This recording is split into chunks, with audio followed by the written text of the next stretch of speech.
సబ్జెక్టులు పాస్ అవుతావు, ఎన్ని సబ్జెక్టులు ఫెయిల్ అవుతావు. దేవుడి మీదే భారం వేసాం అంతే. ఏ ఎన్ని చెప్పు, కరెక్ట్ చెప్పు మామ. అంత మంచి చెప్పిండు, అడిగిన 4 వెళ్తావా? రాజేష్ మామ అన్ని పాస్ అవుతుండు. అట్లా చెప్పు. ఏ యోగేష్ మామ నువ్వు చెప్పు, అన్ని పాసా? అంతా దేవుని. ఏ చెప్పు చెప్పురా బాయ్. ఏమవుతుందో నేను చెప్తున్నా. నిరంజన్ మామ చెప్పు. పాస్ అవుతాడు. ఇన్విజిలేటర్ దయ వల్ల అన్ని పాస్ అవుతాయి. అన్ని పాస్ అవుతావు.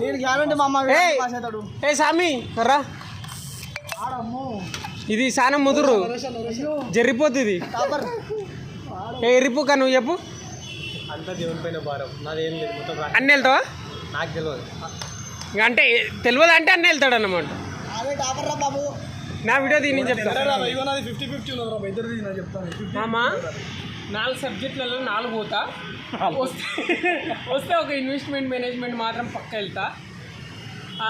ఫస్ట్ రాసింది మామ అడ్వాన్స్ మేనేజర్ అకౌంటింగ్. అదో ఆ సబ్జెక్టు వెళ్తొచ్చు.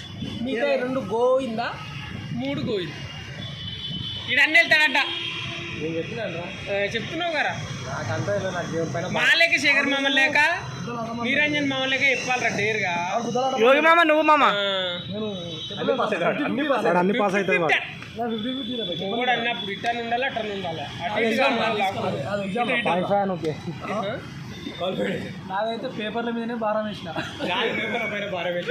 అందరి పేపర్ మీద భారం ఉన్నది. అయ్యా నువ్వు ఎవరు ఏం వీడియో తీసి అవసరం లేదు. నాదైతే కరెక్షన్ చేసిన మామ నా 3 గుబ్బ ఒకటి వస్తుంది, 3 గుబ్బ ఒకటి వస్తుంది.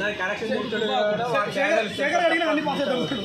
దొంగపూర్ శేఖర్ అన్ని పాస్ అవుతాడు. ఒక ఫెయిల్ అయితే ఒకవేళ నా ముడ్డ నువ్వు అన్ని కథ ఒకటి ఇన్వెస్ట్మెంట్ మేనేజ్మెంట్ ఒకటి ఫెయిల్ అయితే ఒకవేళ ఎన్ని పేపర్లు 5 పేపర్లో రాసిన. ఫెయిల్ అయితే దావతి మరి.